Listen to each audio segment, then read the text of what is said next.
नमस्कार दोस्तों, आपका स्वागत है मेरे क्लासेस स्टडी प्लेटफॉर्म में। दोस्तों, आज हम संविधान के उन महत्वपूर्ण अनुच्छेदों को पढ़ेंगे जो आगामी सभी परीक्षाओं के लिए बहुत ही इंपॉर्टेंट होंगे। दोस्तों, यहाँ से पिछले कई परीक्षाओं में प्रश्न बन चुके हैं और आने वाली परीक्षाओं में भी प्रश्न बन सकते हैं। ये टॉपिक हर एक परीक्षा के लिए अपने आप में बहुत महत्वपूर्ण हो जाता है। इस क्लास को पूरा ज़रूर देखिएगा।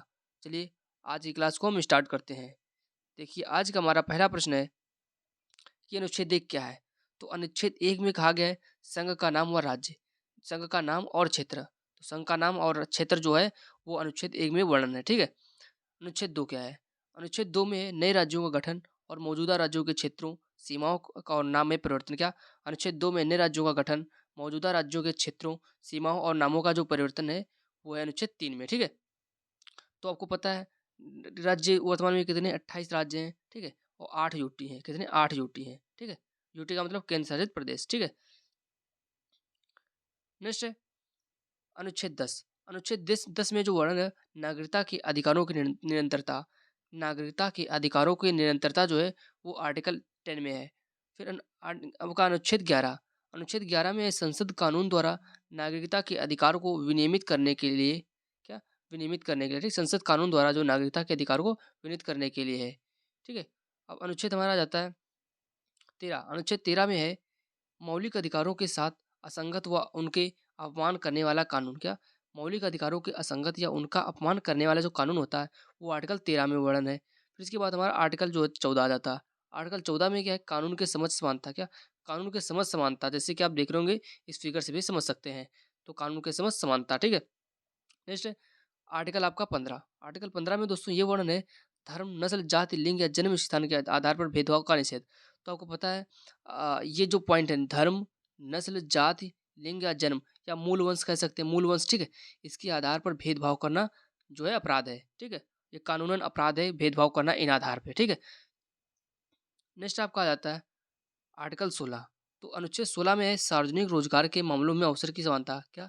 सार्वजनिक रोजगार के मामलों में अवसर की जो समानता है वो आपका अनुच्छेद 16 में है। अनुच्छेद 17 में क्या है? अस्पृश्यता का अंत। क्या? अस्पृश्यता का अंत, ठीक है? अनुच्छेद 17 में या कहें छुआछूत का अंत। क्या? छुआछूत का अंत, अस्पृश्यता का उन्मूलन, आर्टिकल नंबर 17 में, ठीक है? आर्टिकल 18 में क्या? उपाधियों का उन्मूलन। का उपाधियों का जो अंत है किसमें? आर्टिकल 18 में उपाधियों का अंत है। जैसे आप समझ सकते हैं, जैसे कोई भी अगर विदेशी है, विदेश फॉरेनर है, तो वो इंडियंस किसी को उपाधि देते, तो इंडियन को वो उपाधि नहीं लेनी चाहिए, ऐसा मानना है, ठीक है? Next article 19। तो आपका 19 जो अनुच्छेद 19 है उसमें अभिव्यक्ति की स्वतंत्रता आदि के संबंध में कुछ अधिकारों का रक्षण। क्या? अभिव्यक्ति की स्वतंत्रता तथा आदि संबंध में कुछ अधिकारों का जो संरक्षण है वो अनुच्छेद आपका 19 में है। नेक्स्ट आपका है अनुच्छेद 21। अनुच्छेद 21 में जीवन और व्यक्तिगत स्वतंत्रता की रक्षा। क्या? जीवन और व्यक्तिगत जो स्वतंत्रता की रक्षा है वो आर्टिकल 21 में है। और आर्टिकल 21 का क्लॉस ए, क्या? आर्टिकल 21 का क्लॉस ए जो है उसमें प्रारंभिक शिक्षा का अधिकार। क्या? प्रारंभिक शिक्षा का अधिकार। आपको पता है कि 6 से 14 वर्ष तक की आयु के बच्चों को निःशुल्क शिक्षा प्रोवाइड करना, ठीक है? अनिवार्य और निःशुल्क शिक्षा प्रोवाइड कराना, ठीक है? तो आर्टिकल आपका 21 क्लॉस ए में है। नेक्स्ट है अनुच्छेद 23। तो अनुच्छेद में इसमें मानव यातायात और जबरन श्रम का निषेध किया।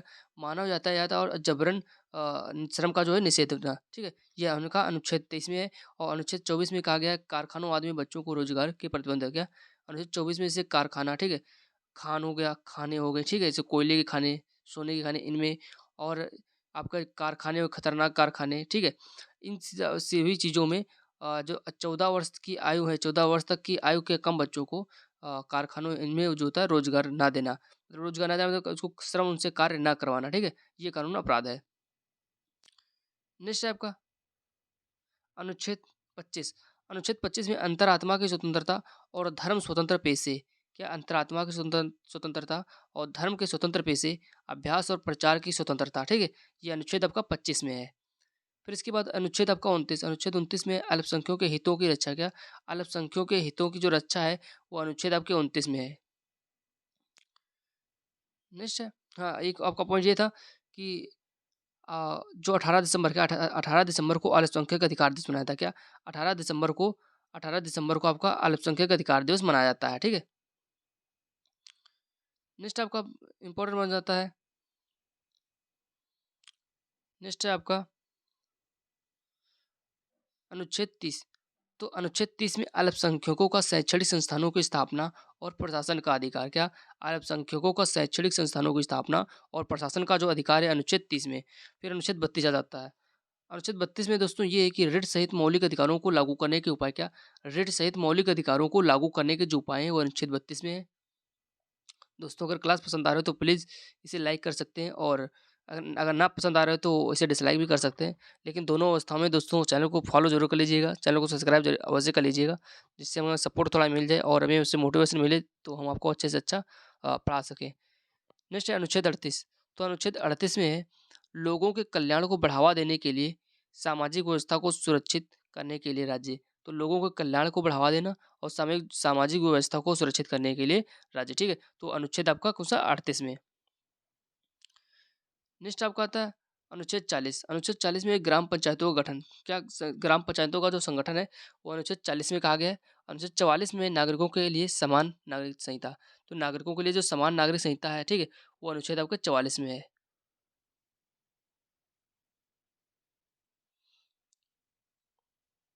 फिर हमारा अनुच्छेद 45 आता है। अनुच्छेद 45 में 6 वर्ष से कम आयु के बच्चों के लिए प्रारंभिक बाल्यावस्था देखभाल और शिक्षा का प्रावधान। तो कितने? 6 वर्ष से कम, जो 6 वर्ष से कम आयु के जो बच्चे हैं उनको प्रारंभिक देखभाल और शिक्षा का प्रावधान करना आपका अनुच्छेद जो है 45 में। अनुच्छेद आपका 46 आता है। 46 में अनुसूचित जातियों, ठीक है, शेड्यूल कास्ट, अनुसूचित जनजातियों, शेड्यूल ट्राइब, ठीक, और अन्य कमजोर वर्गों को शैक्षिक और आर्थिक हितों को बढ़ावा देना। ठीक है, मतलब अनुसूचित जातियों, अनुसूचित जनजातियों और अन्य जो कमजोर वर्ग है, ठीक है, मतलब पिछड़े जो वर्ग हैं उनको शैक्षिक और आर्थिक हितों दोनों रूपों से उसको बढ़ावा देना। मतलब उसको शैक्षिक शिक्षा भी उपलब्ध कराना और उसको आर्थिक आर्थिक स्थिति में जो होता है उसको सुधार के लिए उसको बढ़ावा देना। ठीक है। नेक्स्ट हमारा अनुच्छेद है 50। अनुच्छेद 50 में है न्यायपालिका को कार्यपालिका से अलग करना। क्या? न्यायपालिका को जो है कार्यपालिका से अलग करना। ठीक है, न्यायपालिका को कार्यपालिका से अलग करना। ये न्यायपालिका होगा, ये कार्यपालिका, इसको जो अलग कर दे न्यायपालिका को कार्यपालिका से अलग करना, वो आर्टिकल आपका 50। फिर आता है अनुच्छेद 51। अनुच्छेद 51 में अंतर्राष्ट्रीय शांति और सुरक्षा को बढ़ावा देना। तो अनुच्छेद 51 में क्या? अंतर्राष्ट्रीय शांति और सुरक्षा को बढ़ावा देना। नेक्स्ट आपका है अनुच्छेद 72। तो अनुच्छेद 72 में राष्ट्रपति की शक्ति द्वारा क्षमा आदि प्रदान करना। क्या?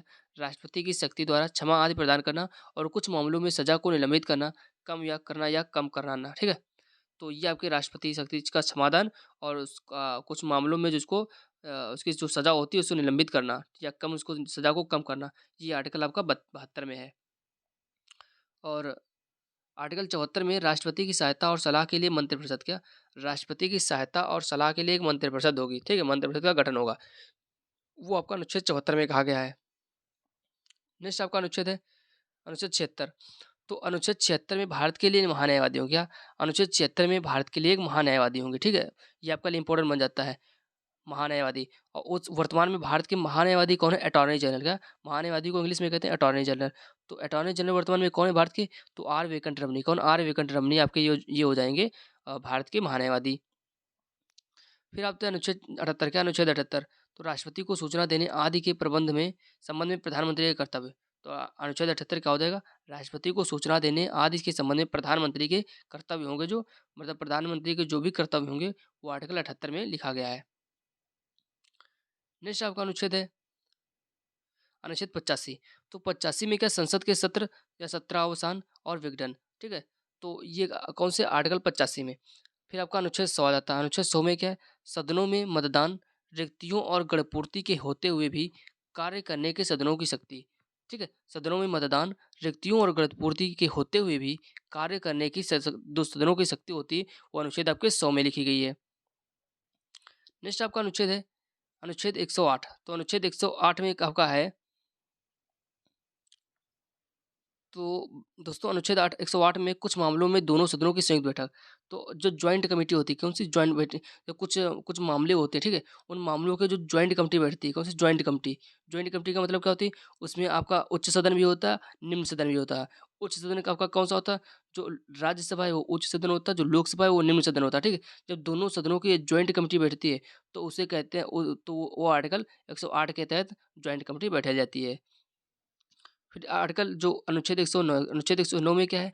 धन विधेयकों के संबंध में जो विशेष प्रक्रिया है, तो धन विधेयक के विशेष संबंध में जो विशेष प्रक्रिया का मतलब जो धन विधेयक है कि राज्यसभा में पेश किया जाएगा, कि लोकसभा में पेश किया जाएगा, कि दोनों में पेश किया जाएगा, ये जितने भी नियम हैं, ठीक? मतलब ये जितनी प्रक्रिया है, ये अनुच्छेद 109 में है, ठीक है? नेक्स्ट आपका अनुच्छेद 110 अनुच्छेद 110 में धन विधेयकों की परिभाषा। तो क्या है धन विधेयक, ठीक है? धन विधेयक की परिभाषा 110 में लिखी गई है और वार्षिक वित्तीय विवरण जो है अनुच्छेद 112 किसमें अनुच्छेद 112 में वार्षिक वित्तीय विवरण, ठीक है? वार्षिक वित्तीय विवरण आपका अनुच्छेद 111 में। नेक्स्ट है अनुच्छेद 123 अनुच्छेद 123 में संसद के अवकाश के दौरान अध्यादेश जारी करने की राष्ट्रपति की शक्ति, ठीक? और संसद के अवकाश के दौरान अध्यादेश जारी करने की राष्ट्रपति की जो शक्ति है वो अनुच्छेद 123 में है, ठीक है? और अनुच्छेद 139 में क्या है? अनुच्छेद 139 में रिट जारी करने की शक्तियों का सर्वोच्च न्यायालय को प्रदान किया गया है। तो रिट कौन जारी करेगा? वो सर्वोच्च न्यायालय मतलब हाई सुप्रीम कोर्ट, ठीक है? सुप्रीम कोर्ट जो है अ, वो आपके जो होता है रिट जारी करेगा, ठीक है? रिट जारी करेगा कौन? आर्टिकल 139 के तहत, ठीक है? ये सकते हैं किसके पास है? सर्वोच्च न्यायालय के पास। नेक्स्ट आपका आर्टिकल है 141 तो आर्टिकल 141 में क्या लिखा गया है? सुप्रीम कोर्ट द्वारा घोषित कानून सभी अदालतों के लिए बाध्यकारी है क्या? सुप्रीम कोर्ट द्वारा घोषित कानून सभी अदालतों के लिए बाध्यकारी है। फिर अनुच्छेद 143 में है सर्वोच्च न्यायालय से परामर्श करने की राष्ट्रपति की शक्ति क्या? सर्वोच्च न्यायालय से परामर्श करने की जो राष्ट्रपति की शक्ति है वो अनुच्छेद 143 में है। फिर इसके बाद अनुच्छेद 148 आ जाता है। अनुच्छेद 148 जो होता है भारत के नियंत्रक और महालेखा परीक्षक कौन? भारत के एक नियंत्रक और महालेखा परीक्षक होंगे। तो ये जो आपको जो दिख रहे होंगे कालिया बाबा, ये आपके नियंत्रक और महालेखा परीक्षक हैं वर्तमान में, ठीक है? फिर 149 में क्या है? नियंत्रक और महालेखा परीक्षक के कर्तव्य और शक्तियाँ क्या है? नियंत्रक और महालेखा परीक्षक के कर्तव्य और शक्तियाँ।